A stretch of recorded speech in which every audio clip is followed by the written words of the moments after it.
అందరికీ నమస్కారం. నేను మన రాష్ట్ర ఎక్స్ సర్వీసెస్ లీగ్ రెడ్డి వరప్రసాద్ను మాట్లాడుతున్నాను. ఈరోజు 24 మార్చ్ 2026 బాపట్లలో మన కార్యాలయం ద్వారా మాట్లాడుతున్నాము. ఈరోజు మన కార్యాలయంలో ఆవుల వెంకటేశ్వర్లు గారు మాజీ సైనికులు సార్ మన మధ్యలో ఉన్నారు. ప్రతిరోజు మనం అందిస్తున్నటువంటి సేవలను బట్టి యథావిధిగా ఈ రోజున ఈ వీడియో ద్వారా మన రాష్ట్ర ఎక్స్ సర్వీసెస్ లీగ్ సభ్యులకును మరియు అదేవిధంగా రాష్ట్రంలోనున్న మాజీ సైనికులకు సంక్షేమ సంబంధిత వీడియోగా పరిగణించి మనం అందిస్తున్నటువంటి సేవలను సభ్యులకు తెలియచేయటంలో మీ ముందుకు ఈ వీడియో ద్వారా రావడం జరుగుతుంది. ఈ రోజున మరి మన మధ్యలో స్టువర్ట్పురం వెదులపల్లి పంచాయతీ కదా సార్,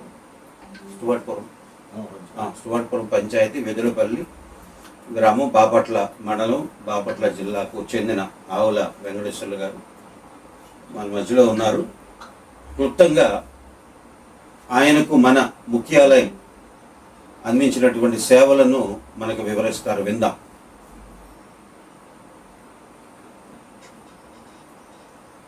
నేను మా ఆవిడది డేట్ ఆఫ్ బర్త్ తేడా వచ్చిన తర్వాత నేను ఎక్కడెక్కడో తిరిగాను సరే, ఎవరు దానికి సరైన జవాబు చెప్పలేదు. నేను బాపట్ల ఎదులపల్లిలో ఉండే ఆనర్ కెప్టెన్ వజీర్ గారిని అడిగితే పలాని వరప్రసాద్ దగ్గరికి వెళ్ళి మీ సమస్య క్లియర్ అవుతుంది అన్నారు. ఆయన దగ్గరికి వస్తే ఫస్ట్ కలవడం కూడా అతన్ని నేను ఇదే ఫస్ట్ నేను ఎక్కడికి వెళ్ళలేదు, ఎక్కడికి కూడా ఇది అసోసియేషన్ దగ్గరికి వెళ్ళలేదు. ఆయన నా పని అంతా క్లియర్ చేశారు.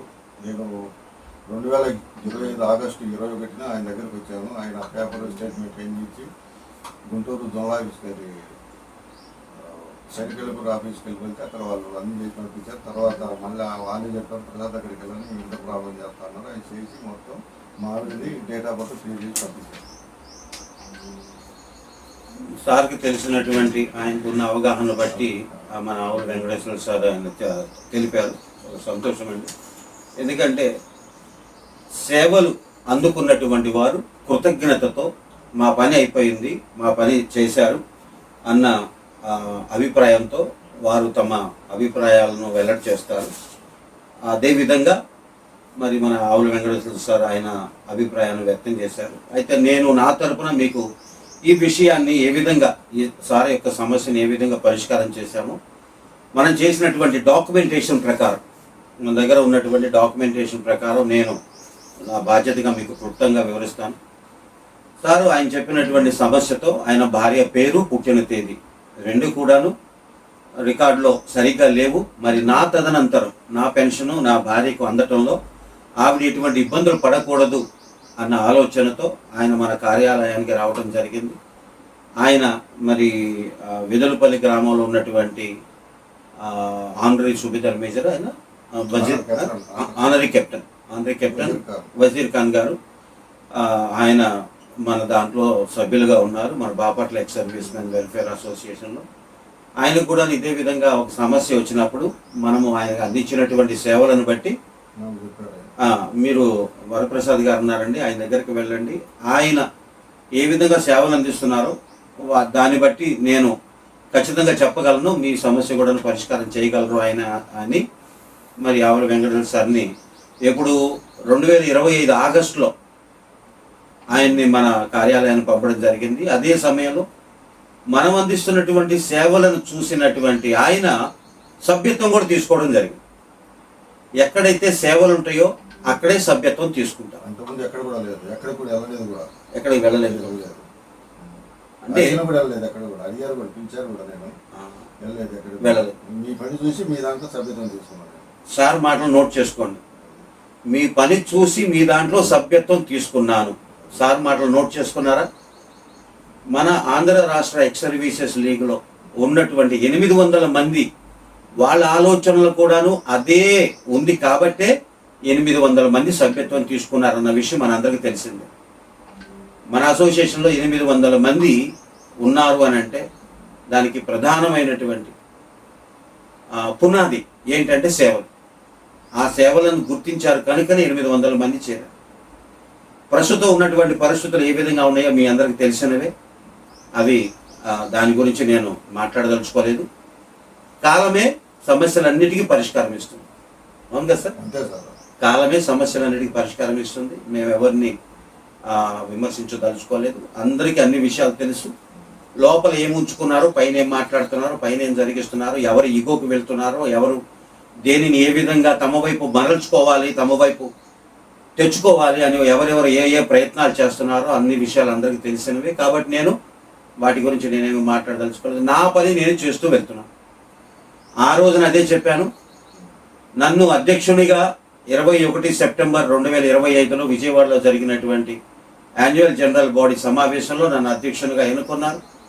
అధ్యక్షునిగా నేను గత 3 సంవత్సరాల వరకు మన బైలా ప్రకారం ఉంటాను. ఈ నా మీద పెట్టినటువంటి ఈ భారాన్ని బట్టి నా పని నేను చేస్తూ వెళ్తాను. ఇందులో భాగంగా మాకు కూడా మీకు ఇక్కడ స్టేట్ లెవెల్లో అధ్యక్షుడు ఎన్నుకుంటే మేము ఉంటాం. ఎవరో ఢిల్లీలో పెట్టారు ఫలానా మనుషులు అంటే వాళ్ళకి తెలియదు, వాళ్ళు చేయలేరు. మీ దగ్గరకు వచ్చి మా పని క్లియర్గా చేసి సంతోషంగా ఇలా కయ్యలతో మాట్లాడి ఏ రికార్డు ఉందో రికార్డులో మాట్లాడి కూడా మా పనులు చేసి మీరు పంపిస్తున్నారు. మాకు అయితే సంతోషం. ఒక రోజు లేట్ అయితే మీరు గ్యారెంటీ చేస్తారు. మిగతా వాళ్ళ దగ్గర పోతే వాళ్ళు ఇగో వాళ్ళు చేసే భాషలు మాకు అర్థం కావడం మేము వెళ్దాం. ఒక సభ్యునిగా ఒకటి, రెండవది తోటి మాజీ సైనికునిగా, మూడవది తన సమస్య ఎక్కడ పరిష్కారమైందో అన్నటువంటి నమ్మకంతో సార్ యొక్క అభిప్రాయాన్ని ఆయన తెలియజేశారు. మీరు విన్నారు. ప్రతి మాజీ సైనికుని యొక్క సమస్యను పరిష్కరించాలన్నటువంటి దృక్పథంతోనే నేను నా బాధ్యతలు నిర్వహిస్తున్నాను. ఇష్టమైనటువంటి వాళ్ళు మన వెంట ఉంటారు, ఇష్టం కాని వాళ్ళు వాళ్ళ అభిప్రాయ ప్రకారం వాళ్ళు వెళ్ళిపోతారు.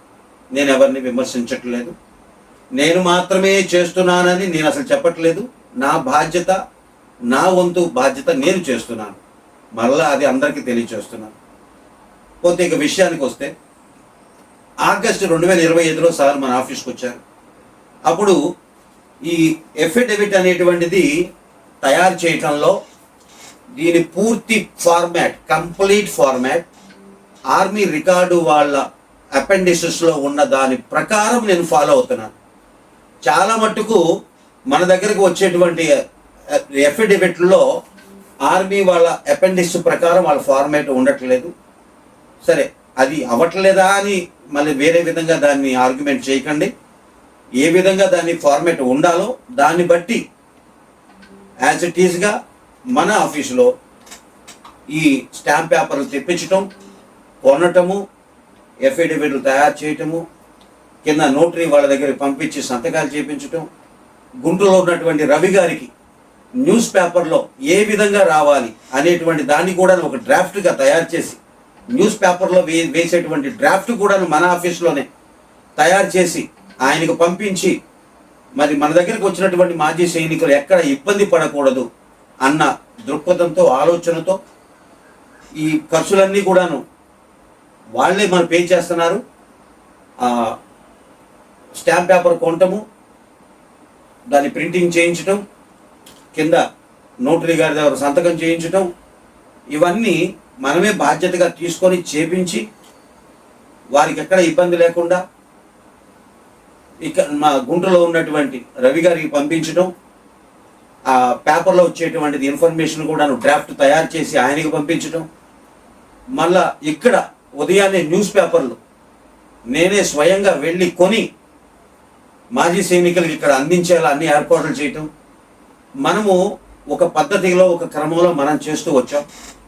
అయితే సారు ఆయనకు కూడాను న్యూస్ పేపర్లో మొత్తం ఇవ్వటము, ఆయనకి వివరించి చెప్పటం, ఆయన దీనికి ఎంత ఖర్చు అవుతుందో రవి గారికి ఇవ్వాల్సిన ఖర్చు, తర్వాత ఇవి కొనటము, నోటరీ చేయించడంలో వాళ్ళకి ఇవ్వడానికి వాళ్ళ ఖర్చు అంతా కూడాను సార్కి ముందు మొత్తం తెలుసు. అన్నీ కూడా వాళ్ళకి వివరించాము. దాన్ని బట్టే ఆ డాక్యుమెంట్స్ మొత్తం ప్రిపేర్ చేసి ఆయనకి ఇవ్వటం, తర్వాత సారు ఈ డాక్యుమెంట్స్ తీసుకొని జిల్లా సైనిక వెల్ఫేర్ ఆఫీస్ కార్యాలయానికి వెళ్ళగా వాళ్ళు కూడాను అన్నీ చక్కగా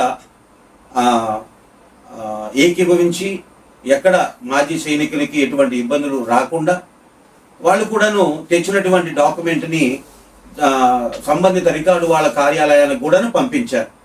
ఈ విషయంలో జిల్లా సైనిక వెల్ఫేర్ అధికారులకు, అక్కడ ఉన్నటువంటి స్టాఫ్ వారికి కూడాను మా హృదయపూర్వక ధన్యవాదాలు తెలియజేస్తున్నాము.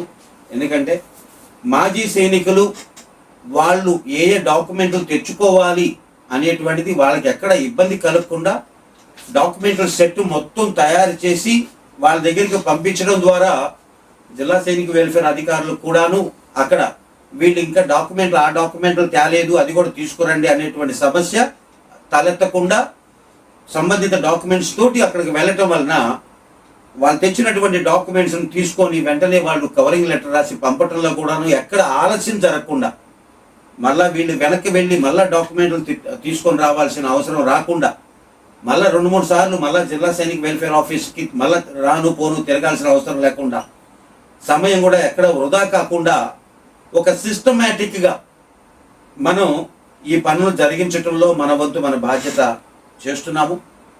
వీళ్ళు తీసుకెళ్ళినటువంటి డాక్యుమెంట్స్ కూడాను కరెక్ట్గా ఉన్నందువలన జిల్లా సైనిక కార్యాలయ సిబ్బంది కూడాను మరి ఎక్కడ ఆలస్యం కాకుండా వారు కూడాను కవరింగ్ లెటర్లు తయారు చేసి రికార్డులు పంపించడం జరుగుతుంది. కాబట్టి ఈ విషయాన్ని బట్టి మేము మరి రాష్ట్ర ఎక్స్ సర్వీసెస్ లీగ్ తరఫున వారికి కూడాను మా హృదయపూర్వక ధన్యవాదాలు తెలియజేస్తున్నాం. ఆగస్టులో డాక్యుమెంట్స్ వారు సబ్మిట్ చేయడం జరిగింది. డిసెంబర్లో వచ్చేసింది. అయితే ఆగస్టు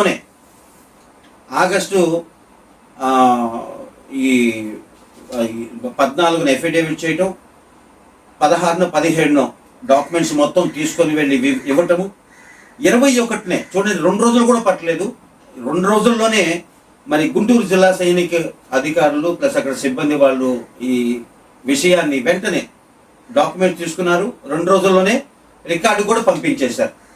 అక్కడ కూడా ఎక్కడ ఆలస్యం ఏం జరగలేదు. గుంటూరు జిల్లా సైనిక వెల్ఫేర్ ఆఫీస్ చాలా అద్భుతంగా పనిచేస్తున్నది. పంపించిన తర్వాత 2 నెలలు పడుతుందని చెప్పారు. అవును, అది సహజమే, 2-3 నెలలు పడుతుంది.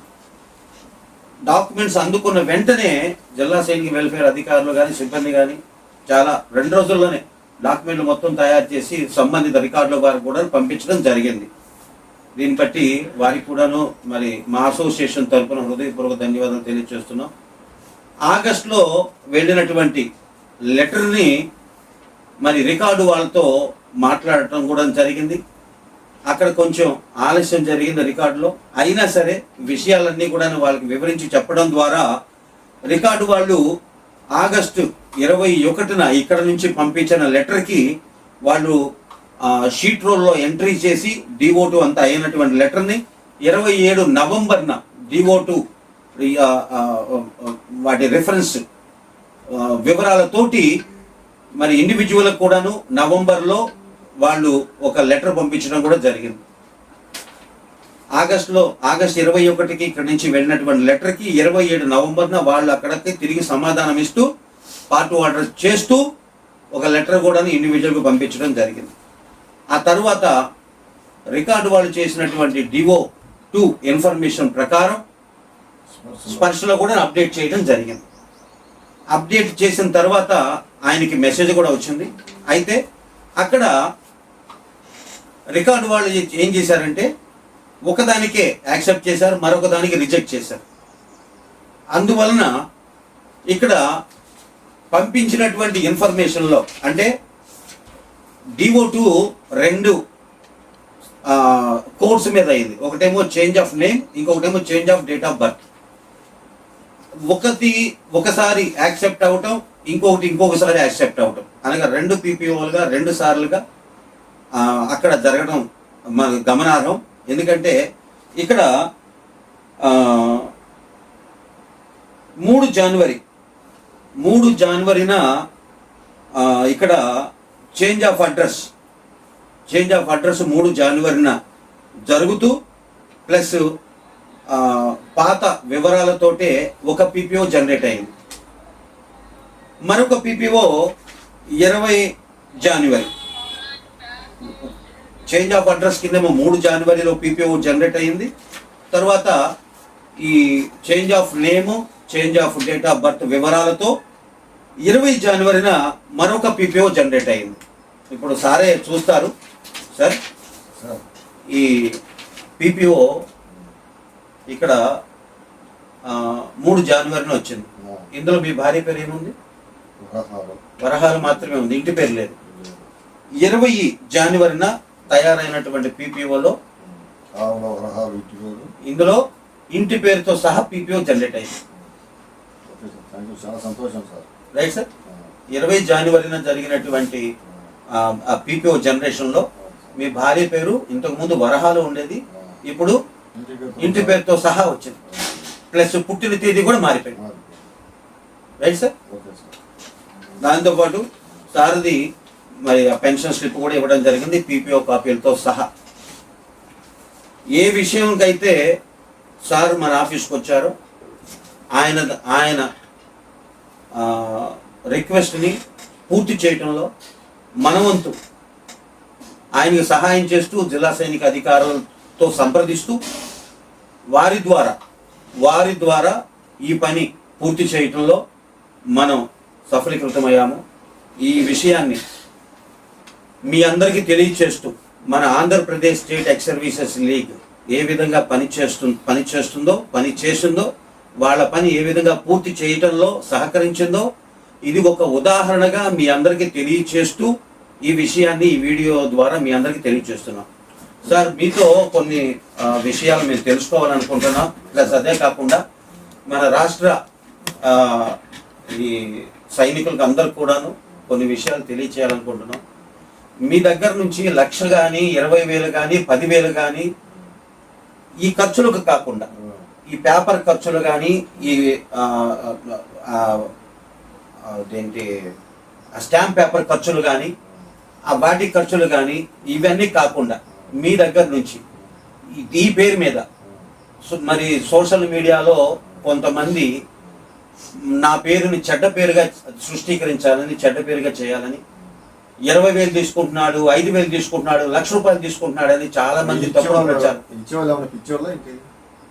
అది మీ అభిప్రాయం ఏంటి సార్? ఎవరు ఇవ్వరు సార్, ఈ రోజు బట్టి ఎవరు ఇవ్వరు. చూస్తారు మీరు కాదు, ఇంకోసారికి వెళ్తారు, లేకపోతే ఇంకా హై లెవెల్కి వెళ్తారు. కానీ డబ్బులు ఎవరు అంత అడిగినంత ఎవరు ఇవ్వరు కదా. కానీ ఇచ్చే సంతోషం నుంచి 100 రూపాయలు అయింది, 30 50 వదిలేస్తారు, నా పని అయిపోయింది, ఎక్కడ తిరగకుండా సంతోషంగా ఇస్తారే కానీ డిమాండ్ చేస్తే ఇచ్చేంత రోజులు కాదు. నేను మిమ్మల్ని ఎవరు డిమాండ్ చేశాను? 1,00,000 రూపాయలు ఏమన్నా నాకు ఇచ్చారా? 20,000 ఏమైనా ఇచ్చారా? 10,000 ఇచ్చారా? 5,000 ఇచ్చారా?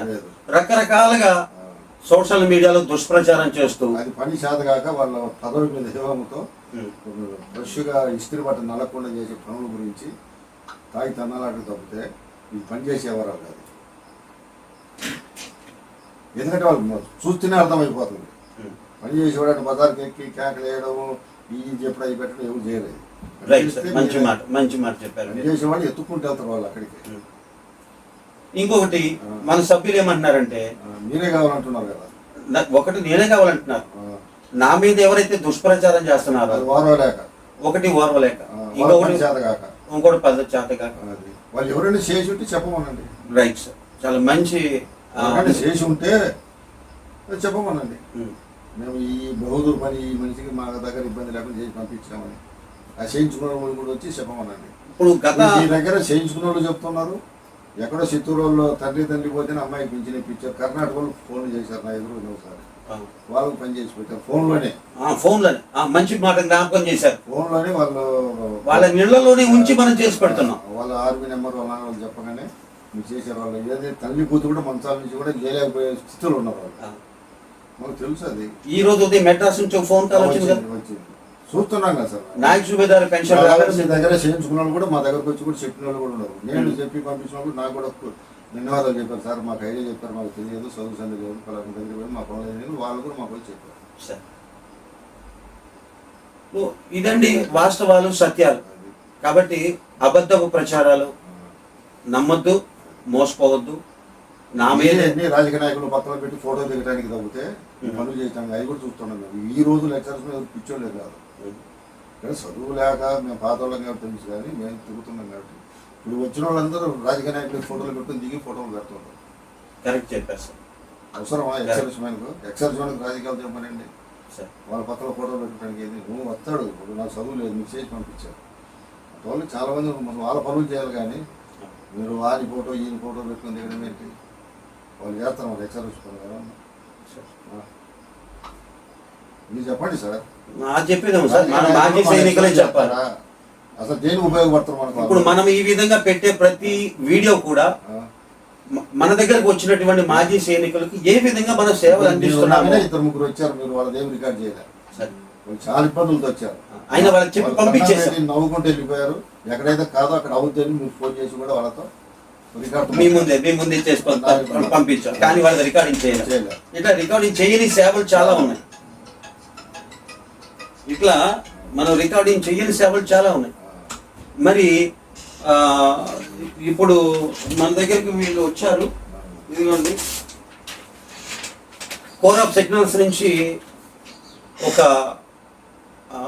వివాహం కాని కుమార్తె, వాళ్ళకి ఏమేమి డాక్యుమెంట్లు కావాలి, ఎలా ఫ్యామిలీ పెన్షన్ ఎండోర్స్మెంట్ చేయాలి, వాళ్ళకి ఏమి ఇంకా చేయాల్సింది పెండింగ్ ఉంది అని మన ఆఫీస్కి వస్తే మరి నీళ్లు పెట్టుకొని వచ్చారు. చూశాను కదా, ఆయన కూడా సంతోషపరిచి ఖుషిగా పంపించేశారు. వాళ్ళ దగ్గర డబ్బులు తీసుకున్నాము. సత్యం అండి ఇది. సత్యం ఒకటైతే బయట వాట్సాప్లో నా మీద చెడ్డ ప్రచారాలు చేస్తున్నవి, డబ్బులు తీసుకున్నారని చేస్తున్నవి అవన్నీ అసత్యాలు. అన్ని అసత్య ప్రచారాలు చేస్తూ వెళ్తున్నారు. అవి సత్యం కాదు కాబట్టి నేను మౌనంగా ఉన్నాను. నన్ను అందరూ అంటున్నారు మీరు మౌనంగా ఉండండి సార్, ఇవన్నీ కూడాను అసత్య ప్రచారాలని మాకు తెలుసు. ఎందుకంటే ఆ గ్రూపులో 800 మంది ఉన్నారు. ఆ 800 మందిలో ఎవరు ఎన్ని లక్షలు ఇచ్చారో వాళ్ళు చెప్పానండి. ఎవరు ఎన్ని 50,000, ఎవరు ఎన్ని 20,000 ఇచ్చారో చెప్పానండి. 800 మందిలో లేనటువంటి వాళ్ళు ఎక్కడ తీసుకున్నారని అసత్య ప్రచారాలు చేస్తున్నారు. కాబట్టి పాపం అదే సార్ అన్నారు కదా, పాపం కళ్ళమ్మ నీళ్లు పెట్టుకొని వచ్చిన వాళ్ళు సంతోషంగా పంపించారని ఈ రోజున ఉదయం రికార్డుతో మాట్లాడి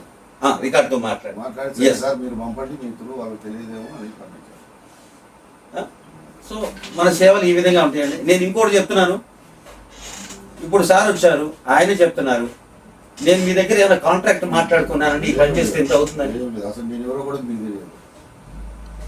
కాంట్రాక్ట్ మాట్లాడుకుంటాడండి ఆయన. కాంట్రాక్ట్ మాట్లాడుకుని పనులు చేస్తుంటాడు. దగ్గర పనులు చేయించుకున్నాను చెప్పారు, పలానా దగ్గర పోతే నీ పని అయిపోతే నువ్వు ఎక్కడికి వెళ్ళొద్దు అన్నారు. అవును, మీరు స్వయంగా వచ్చారు కాబట్టి మీ దగ్గర ఏమైనా కాంట్రాక్ట్ మాట్లాడుకున్నారు, ఈ పనికి ఎంత అవుతుందండి. వాస్తవం సత్యం మీ కళ్ళ ముందు ఉంచుతున్నామండి.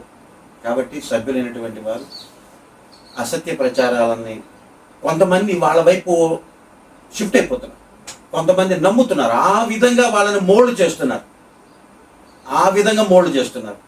కాబట్టి సత్యమేవ జయతే అనేటటువంటిది ఒక యథార్థమైనటువంటిది ఒక పదం ఉంది, ఒక సామెత కూడా ఉంది, ఒక పదం కూడా ఉంది. కాబట్టి ఎప్పుడైనా సత్యమే గెలుస్తుంది. అబద్ధం ఎంత త్వరగా విస్తరించిపోయినా కూడాను చివరికి అది అట్టడికి వెళ్ళిపోతుంది. కాబట్టి సత్యమేవ జయతే, సత్యం ఎప్పుడు గెలుస్తుంది. కళ్ళమ్మటి నీళ్లు పెట్టుకున్నటువంటి వాళ్ళని సంతోషంగా వాళ్ళ పంపించడమే మన ప్రధాన ఉద్దేశంగా మనం పనిచేస్తున్నాం. కాబట్టి అసత్య ప్రచారాలను మీరు నమ్మకండి. మా దగ్గరకు వచ్చినటువంటి వాళ్ళని ముందు పని చేసిన తర్వాత మీకు ఏదైనా సంతోషంగా ఇవ్వాలనిస్తే ఇవ్వండి, తీసుకుంటాం. ఎందుకంటే కంప్యూటర్ మెయింటెనెన్స్ కోసం కాబట్టి. నా సొంత కంప్యూటర్ పెట్టి పనిచేస్తున్నాను. ఇంటర్నెట్ సెంటర్ ద్వారా సేవలన్నీ ఎక్కడ లేని సేవలన్నీ తెచ్చి ఇక్కడ పెట్టి మీకు అందిస్తున్నాను. సేవలు అందిస్తూ ఇక్కడ వచ్చిన వాళ్ళని సంతోషంగా తిరిగి పంపిస్తున్నాం. మా బాధ్యతగా మేము చేస్తున్నామండి. మీరు మా మీద దుమ్మెత్తి పోసే కంటే మీరు సార్ ఇందాక అన్నారు మీరు చేసి చూపించండి అన్నారు. మీరు చేసి చూపించండి. ఒకళ్ళ మీద దుమ్మెత్తి నేను అదే చేస్తున్నాను. నేను ఒకళ్ళ మీద దుమ్మెత్తి పోయట్లేదు, చేసి చూపిస్తున్నాను. అదేవిధంగా నా మీద దుమ్మెత్తి పోసే వాళ్ళకి నేను ఒకటే చెప్తున్నాను, మీరు చెయ్యండి. మీరు ఏ స్థాయిలో మీరు సేవలు అందిస్తారో అందించి చూపించండి. మాజీ సైనికులే మీకు ధన్యవాదాలు చెప్తాను. అంతేగాని నేను చేసి చూపిస్తున్నాను, మేము చేపిస్తాము అంటే మిమ్మల్ని ఎవరు నమ్మరు. మేము చేపిస్తాము అంటే చేపించే మధ్యవర్తులు అక్కర్లేదు. మాజీ సైనికులకి చేసేవాళ్ళు కావాలి. చేపిస్తాము అనేది చెప్పేవాళ్ళు చాలామంది ఉన్నారు. చేపిస్తాము కాదు, నేను చేస్తాను, చేసి మీకు చూపిస్తాను. చేసి చూపించండి, అప్పుడు మిమ్మల్ని నమ్ముతారు. చేపిస్తాము అనేటువంటి ఆ పదజాలంతో మాజీ సైనికులను భ్రమ పెట్టద్దు. ఒకవేళ భ్రమ పెట్టాలని మీరు భ్రమ పెట్టినా కూడాను ఆ భ్రమలో పడిపోయినటువంటి వాళ్ళకి ఈ రోజు కాకపోతే రేపైనా తెలుసుకుంటారు. వరప్రసాద్ సార్ మమ్మల్ని ఇళ్లలో కూర్చోబెట్టి ఆయన సేవలు అందించారు అన్నటువంటి సత్యాన్ని ఒకప్పుడు తెలుసుకుంటారు. ఇప్పుడు కాగితాల డాక్యుమెంట్ అవసరమైనప్పుడు డాక్యుమెంట్స్ తీసుకొని రావాలి, అవి తప్పదు. కాబట్టి సమస్యను బట్టి పరిష్కారం ఉంటుంది. ఈ విషయాలన్నీ కూడాను మన మాజీ సైనికులు అర్థం చేసుకుంటారని, గ్రహిస్తారని, తప్పుడు ప్రచారాల్లోకి మీరు మునిగిపోవద్దని, వాళ్ళ భావజాలాలకు వాళ్ళ పదజాలాలకు మీరు ఎక్కడ కూడాను మీరు సంతులతను, మానసిక సంతులతను కోల్పోవద్దని, మీకు ఇష్టం వచ్చిన వాళ్ళ దగ్గరికి వెళ్ళి మీ పనులు చేయించుకోవచ్చు. నా దగ్గరికే రావాలి, నేనే చేస్తానని ఎప్పుడు చెప్పలేదు, నేను ఎప్పుడు చెప్పను కూడాను, చెప్పలేదు కూడా. మీకు ఇష్టం వచ్చిన వాళ్ళ దగ్గరికి మీరు వెళ్ళండి, మీ సమస్యలు పరిష్కరించుకోండి. మీ సమస్యలు పరిష్కారం కావట్లేదు అని మీరు నా దృష్టికి తెస్తే నా వంతు నేను కృషి చేస్తానని అప్పుడు చెప్పాను, ఇప్పుడు చెప్తున్నాను, ఇక రాబోయే రోజుల్లో కూడా అదే చెప్తాను. కాబట్టి ఈ విషయాన్ని అందరికీ తెలియచేస్తూ గమనించమని, ఎక్కడ మోసపోవద్దని, తప్పుడు ట్రాక్లోకి వెళ్ళొద్దని మీ అందరికీ తెలియచేస్తూ సెలవు తీసుకుంటాను. జై హింద్.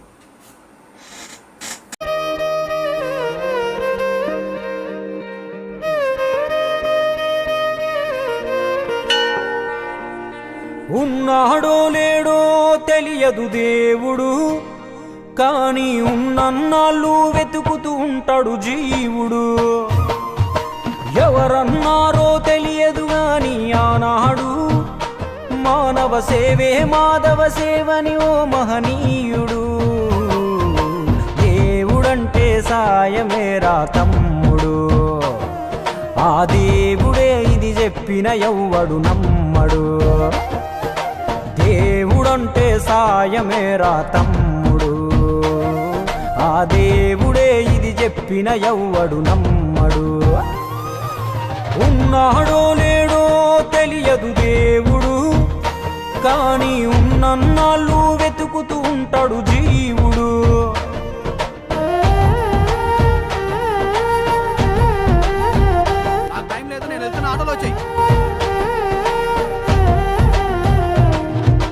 అయాలదొడిగిన అంగీలాగే రాదుర పిలగా నీతో అనుకోకుండా నువ్వోతే, ఆయాసమెందుకు ఐసా పైసా అంటూ ఓ అనుమంతో నువ్వు మార్చగలవ తలరాతే.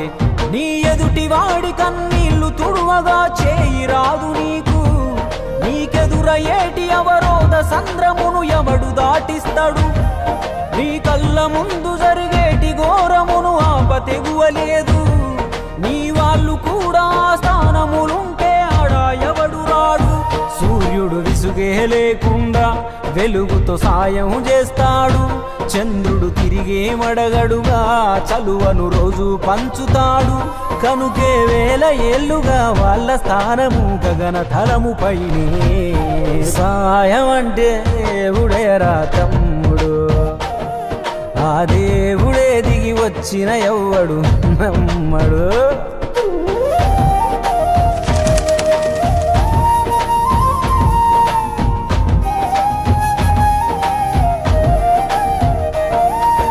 పిడికెడు కడుపుకు సాలద నీకు ఎందుకు ఆస్తులాశ, మూడో తరముల దాకా వరస నువ్వు శ్రమించి గట్టిన నీ ఇంట్లోనే ఉంచరు గోడకు ఫోటో, గుర్తుండదు నీ పేరేంటో.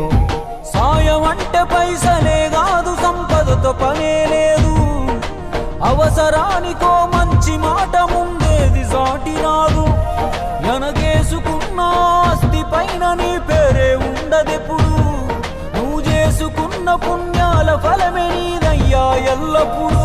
నీకు ఎరుకే లేకున్నా మళ్ళీ కలవని వాళ్ళైనా, ఆపదలో నా మనిషుంటే దాపుగా నిలవాలిర కన్నా. మళ్ళీ తిరిగి తిరిగి అది నిన్ను చేరుతది ఏదో రూపానా, ఇంకేదో రూపానా. చేసి కొడతారా?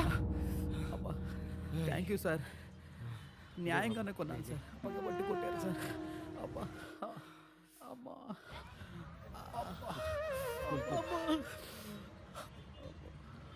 నన్ను కొడుతుంటే అందరు సినిమా చూసినట్టు చూసి వెళ్ళిపోతున్నారు సార్. మీకు మాత్రం నన్ను కాపాడాలని ఎందుకు అనిపించింది సార్? నీకు జరిగినట్టే నాకు ఒకరోజు జరిగింది. అందరూ సినిమా చూస్తున్నట్టు చూసి వెళ్ళిపోయారు. ఒక పెద్ద ఆయన మాత్రం వచ్చి నన్ను కాపాడాడు. ఆ సినిమా చూస్తున్నట్టున్నది నువ్వు, నన్ను కాపాడింది మీ నాన్న. నువ్వు సంపాదించుకున్నది నీకు ఏమాత్రం ఉపయోగపడిందో నాకు తెలియదు. మీ నాన్న చేసిన సాయమే నీకు ఈరోజు సాయపడ్డది. దేవుడంటే సాయమేరా తమ్ముడు, ఆ దేవుడే ఇది చెప్పిన ఎవ్వడు నమ్మడు. దేవుడంటే సాయమేరా తమ్ముడు, ఆ దేవుడే ఇది చెప్పిన ఎవ్వడు నమ్మడు. చెట్టు సాయం చేస్తుంది వాయువునిచ్చి, మట్టి సాయం చేస్తుంది జీవనమిచ్చి, నీరు సాయం చేస్తుంది దాహం తీర్చి, నిప్పు సాయం చేస్తుంది ఆకలి తీర్చి, నింగి కూడా సాయం చేస్తుంది గొడుగై కాచి. పంచభూతాలన్నిటికీ పంచే గుణమే ఉంది, మరి మనిషికి కొంచెం కూడా లేకుంటే ఎట్లా? ఎదుటి వాళ్లకు చేసే సాయం మన ఇంటి గూటిలో పెంచుకునే పక్షి లెక్క. మనం ఎటెగిరేసినా తిరిగి మళ్ళా మన ఇంటికే వస్తుంది. అందులోనూ మన దేశంలో ఏ పన్నులు పర్మిషన్లు అక్కర్లేని సుఖమైన పని సాయం ఒక్కటే. ఇంకా ముద్దుగా అర్థమయ్యేటట్టు చెప్పాలంటే, మనం చిన్నగున్నప్పుడు బలపానికి చింతకాయ అనుకున్నట్టే, మనం గింత ఇస్తే దేవుడింత కలిపి మనకు శానా ఇస్తాడు. అందుకే పొద్దున లేచిన దగ్గర నుండి మళ్ళీ నిద్రపోయేదాకా చిన్నదో పెద్దదో ఏదో ఒక సాయం చేద్దాం. అదొక్కటే రేపు మనకు మన ముందోళ్లకు ఖచ్చితంగా ఉపయోగపడే నమ్మకమైన స్థిరాస్తి.